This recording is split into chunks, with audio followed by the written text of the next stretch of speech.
Bismillahirrahmanirrahim. Seperti yang kita ketahui, sholat tahajud adalah sholat yang dikerjakan pada waktu malam. Waktu utama untuk mengerjakan sholat tahajud adalah pada sepertiga malam. Hukum sholat tahajud adalah sunnah, yang apabila dikerjakan akan mendapatkan pahala yang besar, dan apabila tidak dikerjakan pun tidak mendapatkan dosa. Sholat tahajud adalah kunci agar doa-doa kita lebih cepat dikabulkan oleh Allah Subhanahu wa Ta'ala.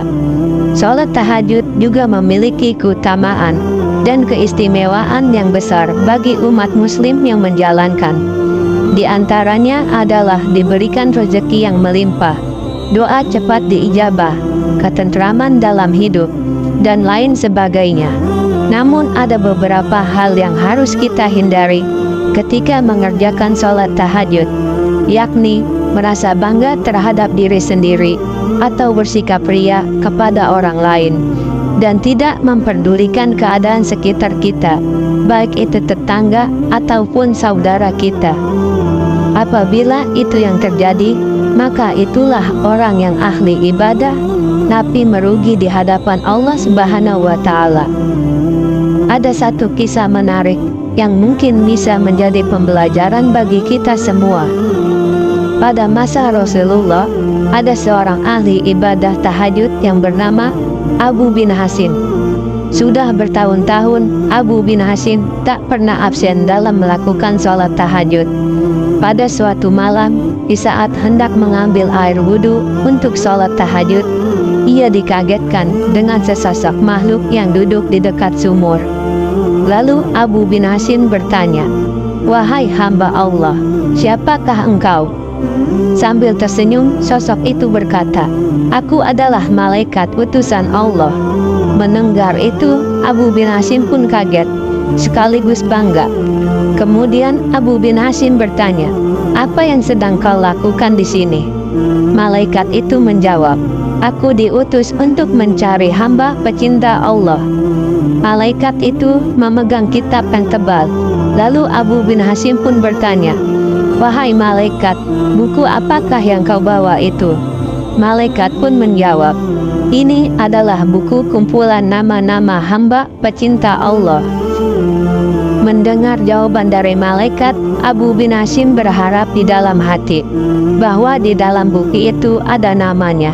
Maka ia pun bertanya, "Wahai malaikat, adakah namaku di dalamnya?" Mengingat amal ibadahnya yang hampir tak pernah putus, selalu mengerjakan sholat tahajud, berdoa dan bermunajat kepada Allah di sepertiga malam, dan masih banyak yang lain. "Baiklah, aku lihat," kata malaikat sambil membuka kitab besarnya. Setelah dibuka dan dicari, namun malaikat tersebut tidak menemukan nama Abu bin Hasin di dalamnya. Karena tidak percaya dan masih penasaran, Abu bin Hasim meminta malaikat untuk mencarinya sekali lagi. Dan setelah mencarinya sekali lagi, malaikat itu berkata, "Betul, namamu tidak ada dalam buku ini." Mendengar namanya tidak ada, Abu bin Hasim pun kaget dan jatuh tersungkur di hadapan malaikat. Abu bin Hasim pun menangis sejadi-jadinya sambil berkata, "Rugi sekali diriku yang selalu tegak berdiri di setiap malam dalam tahajud dan bermunajat, tetapi namaku tidak termasuk dalam golongan para hamba pecinta Allah Subhanahu wa Ta'ala."